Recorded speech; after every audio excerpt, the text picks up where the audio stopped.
J'ai commencé la prostitution à l'âge de 14 ans avec le consentement de ma mère. Ma mère, c'est vraiment pas une femme qu'on peut prendre pour exemple. 4 enfants avec 4 pères différents. Et vous pouvez me croire qu'elle n'avait rien à foutre de nous. Elle collectionnait les hommes à la maison. Peu importe l'heure, l'homme pouvait arriver chez nous. Ils s'enfermaient dans la chambre et des fois on entendait les gémissements de leur débat sexuel.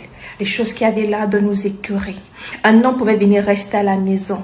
Faire 2 mois, 3 mois, 6 mois. Le maximum, c'était 1 an. C'est-à-dire, elle est changée comme des caleçons.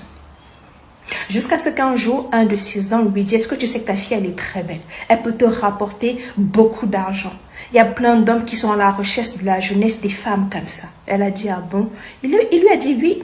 En plus de ça, si ta fille, elle est encore vierge, tu peux me croire que les hommes sont capables de mettre même 500 000 sur la table pour pouvoir profiter de sa virginité. Ma mère a entendu argent.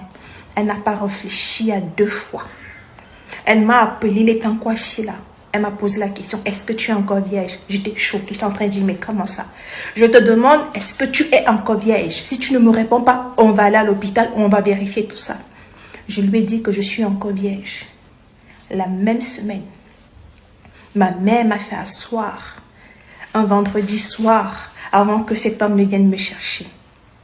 Et elle m'a dit, c'est toi qui vas travailler pour nourrir tes frères et sœurs parce que je suis l'aînée de la famille.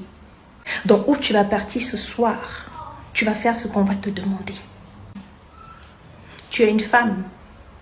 Ce que tu as entre les jambes là peut me rapporter de l'argent. Moi, je suis déjà vieille. Donc, les femmes comme moi, on ne veut pas. Mais on veut des femmes comme toi. Donc, tu vas te sacrifier pour tes frères et pour moi. Après tout ce que j'ai fait pour toi, tu me dois au moins ça. Voilà comment j'ai commencé à me prostituer. Cet homme était devenu mon Mac. Chaque fois, il m'appelait, il m'amenait à des rendez-vous. L'argent, pour vous dire, on ne me le remettait même pas en main. Au début, on ne me le remettait pas en main. Dès qu'il venait me déposer à la maison, il remettait l'argent à ma mère. Et c'est comme ça qu'elle a commencé à m'acheter des habits assez sexy, de la lingerie assez sexy. Elle faisait tout pour que je sois toujours bien apprêtée, me coiffer, tout ce qui allait avec. Parce que pratiquement tous les week-ends, je ne les passais pas à la maison. Même les jours de semaine, ma mère n'avait rien à foutre. Je vous assure que la première nuit avait tellement été terrifiante. Je suis rentrée en pleurs. La seule chose que ma mère m'a demandé, c'est est-ce que tu as fait ce qu'on t'a demandé? Je l'ai regardée, je lui ai dit, tu ne cherches pas à savoir. Elle m'a dit, j'en ai rien à foutre. Est-ce que tu as fait ce qu'il fallait? Quand son ami, mon Mac, lui a remis l'argent entre les mains, elle a dit, c'est bien ma fille.